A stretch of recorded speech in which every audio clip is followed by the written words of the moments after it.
Hi friends, this is Vincent. நம்ம சேனலுக்கு உங்களை எம்டன் வரக்கு நம்ம சேனல் வந்து பார்த்தீங்கன்னா உங்களோட கெரியர் செட் பண்ணுங்க. அதான் 10th நிறைய இம்பார்ட்டன்ட் கொஸ்டின்ஸ் வந்து நம்ம சேனல் அப்லோட் பண்ணிட்டு இருக்கோம். ரெகுலராக நம்ம சேனலை ஃபாலோ பண்ணிங்க அப்படின்னா 11th 12th நம்ம சேனல் வந்து உங்களுக்கு ரொம்பவே யூஸ்ஃபுல்லாக இருக்கும். நீங்கள் மறக்காம நம்ம சேனலோட வாட்ஸ்அப் குரூப்பில் ஜாயின் பண்ணிங்க. வாட்ஸ்அப் குரூப்போட லிங்க் டிஸ்கிரிப்ஷன் பாக்ஸில் இருக்குது. ஓகே ஃப்ரெண்ட்ஸ், ஏற்கனவே நம்ம வந்து பார்த்தீங்கன்னா ஒரு சூப்பரான ஒரு கொஸ்டின் பேப்பர் வந்து நம்ம அப்லோட் பண்ணியிருந்தோம். சரியா, மேக்ஸிமம் அதில் வந்து கொஸ்டின்ஸ் வந்து கேட்கறதுக்கு வாய்ப்புகள் இருக்குது. நான் ஏற்கனவே சொன்ன மாதிரி சப்ளிமெண்ட்ரி கொஸ்டின் பேப்பர்ஸ்லேருந்து ரிப்பீட்டடாக நமக்கு வந்து அடிக்கடி எக்ஸாமில் நமக்கு வந்து கொஸ்டின்ஸ் வந்து கேட்குறாங்க. இப்போ நீங்கள் பார்க்குறதும் அதே மாதிரி தான். சரியா, இதுல இருந்து கொஸ்டின்ஸ் வந்து கண்டிப்பா உங்களுக்கு 100% வந்து நிறைய கொஸ்டின்ஸ் வந்து வரதுக்கு வாய்ப்புகள் இருக்கு.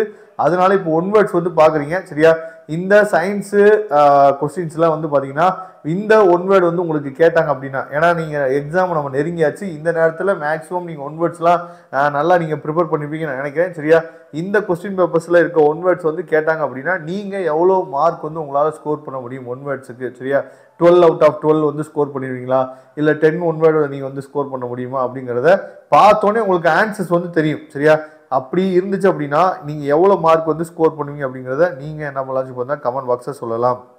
சரியா, ஓகே. இப்போ வந்து நம்ம 2 மார்க் கொஸ்டின் வந்து பார்த்துடலாம். இதில் 22வது கொஸ்டின் வந்து கம்பல்சரி கொஸ்டின். மின்னோட்டத்தின் அலகை வரையறுக்கவும். Define the unit of current. அதுக்கப்புறம் மீ ஒலியை கேட்க இயலும் ஏதேனும் 3 விலங்குகளை கூறுக. சரியா, ரொம்ப ஈஸியான கொஸ்டின் தான். அதுக்கப்புறம் ஒப்பு அணுநிறை வரையறுக்கவும். சரியா, ரொம்ப ரொம்ப முக்கியமான கொஸ்டின். அதுக்கப்புறம் எளிய கீட்டோனின் பெயரையும் மூலக்கூறு வாய்ப்பாட்டையும் எழுதுக. சிஎன்எஸ்ஸின் விரிவாக்கம் என்ன அப்படின்னு சொல்லி கொடுத்துருக்காங்க. அதுக்கப்புறம் மூவிணைவு வரையறுக்கும் அப்படின்னு சொல்லி கொடுத்துருக்காங்க. நெக்ஸ்ட் ஒரு ஆக்ஸ்லோமின் படம் வரைந்து பாகங்களை குறிக்கவும். அதுக்கப்புறம் அதாவது ஆர்கியோப்ரெட்டக்ஸ். சரியா, இணைப்பு உயிரியாக ஏன் கருதப்படுகிறது? நெக்ஸ்ட் 21வது கொஸ்டின் வந்து டிஎன்ஏ விரல் ரேகை தொழிலில் நுட்பத்தின் நடைமுறை பயன்பாடுகளை எழுதுங்கன்னு சொல்லி கொடுத்துருக்காங்க. State the applications of DNA fingerprinting techniques வந்து கேட்டிருக்காங்க. அதுக்கப்புறம் 22வது கொஸ்டின் வந்து கம்பல்சரி கொஸ்டின். நமக்கு எப்படி தான் சம்மு தான் கேட்க போறாங்க கம்பல்சரியில், தெளிவாக நீங்கள் பார்த்துங்க. அதாவது 12 கூலும் மின்னோட்டம் 5 வினாடி நேரம் ஒரு மின் விளக்கின் வழியாக பாய்கிறது எனில் அதன் வழியே செல்லும் மின்னோட்டத்தின் அளவு என்னன்னு சொல்லி கேட்டிருக்காங்க. இதை தெளிவாக நீங்கள் பார்த்துங்க. Next 4 mark question. இதில் 32வது கொஸ்டின் வந்து கம்பல்சரி. பொது ஈர்ப்பியல் விதியினை கூறுக, அதன் கணிதவியல் சூத்திரம் தெரிவிக்கவும். அதுக்கப்புறம் வாயில் விதியை கூறுக, இயல்பு வாயு மற்றும் நல்லியல்பு வாயுவை வேறுபடுத்துகன்னு சொல்லி கொடுத்துருக்காங்க. சரியா, டிஃபரன்ஷியேட் பிட்வீன் கொஸ்டின் வந்துச்சுன்னா கண்டிப்பாக எழுதுங்க. நெக்ஸ்ட் பொறுத்துக அப்படின்னு சொல்லி ஃபர்ஸ்ட் சப்டிஷன் கொடுத்துருக்காங்க, கொஞ்சம் வித்தியாசமா, இதை தெளிவாக பார்த்துங்க. அதுக்கப்புறம் தொடர்பு படுத்தி விடை காண்க அப்படின்னு சொல்லி கொடுத்துருக்காங்க, இதையும் தெளிவாக பார்த்துங்க. இது ரெண்டுக்குமே சேர்த்து தான் நமக்கு வந்து இருக்கக்கூடிய மார்க்கு 4 மார்க்கு. சரியா, அதை தெளிவாக பார்த்துங்க. அதுக்கப்புறம் 26வது கொஸ்டின் வந்து 2 சப்டிஷனாக கொடுத்துருக்காங்க. துரு என்பது என்ன, துரு உருவாவதன் சமன்பாட்டை கொடுங்க சொல்லி கொடுத்துருக்காங்க. அதுக்கப்புறம் இரும்பு துருப்பிடித்தலுக்கான 2 காரணங்கள் என்ன, what is rust, give the equations of formation of the rust. அதுக்கப்புறம் state 2 condition necessary for rusting for iron. சரியா, அதுக்கப்புறம் 27வதுக்கு கரைதிறனை பாதிக்கும் பல்வேறு காரணிகள் பற்றி குறிப்பு வருக. 28வது கொஸ்டின் வந்து நியூரான்கள் ஆகியவற்றின் அமைப்பின் அடிப்படையில் எவ்வாறு வகைப்படுத்தப்படுகிறது என்பதை காண்கன்னு சொல்லி கொடுத்துருக்காங்க. அதுக்கப்புறம் பூக்கும் தாவரங்கள் நடைபெறும் பால் இனப்பெருக்கத்தின் நிகழ்வுகளை எழுதுக. முதல் நிகழ்வின் வகைகளை கூறுக, அந்நிகழ்வின் நன்மைகள் மற்றும் தீமைகளை குறிப்பிடுக சொல்லி கொடுத்துருக்காங்க. நெக்ஸ்ட் மருத்துவத்துறையில் உயிர் தொழில்நுட்பவியலின் முக்கியத்துவத்தை எழுதுக.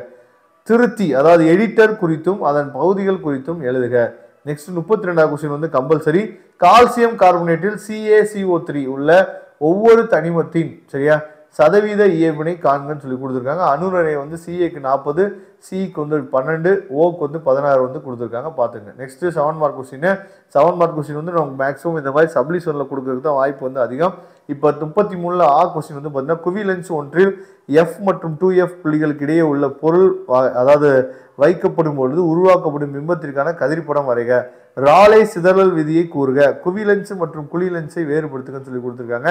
நெக்ஸ்ட் பி கொஸ்டின் வந்து பார்த்தீங்கன்னா ஆல்பா பீட்டா மற்றும் காமா கதிர்களின் பண்புகளை ஒப்பிடுக. சரியா, ப்ராப்பர்ட்டிஸை வந்து என்ன பார்த்தீங்கன்னா கம்பேர் பண்ண சொல்லியிருக்காங்க. நெக்ஸ்ட் 34வது கொஸ்டின் வந்து குறிப்பு வரைக. தெவிட்டிய கரைசல் தெவிட்டாத கரைசல் ஈரம் உறிஞ்சும் சேர்மங்களும் ஈரம் உறிஞ்சி கரையும் சேர்மங்களும் இடையே உள்ள வேறுபாடுகள் யாவைன்னு சொல்லி கேட்டிருக்காங்க.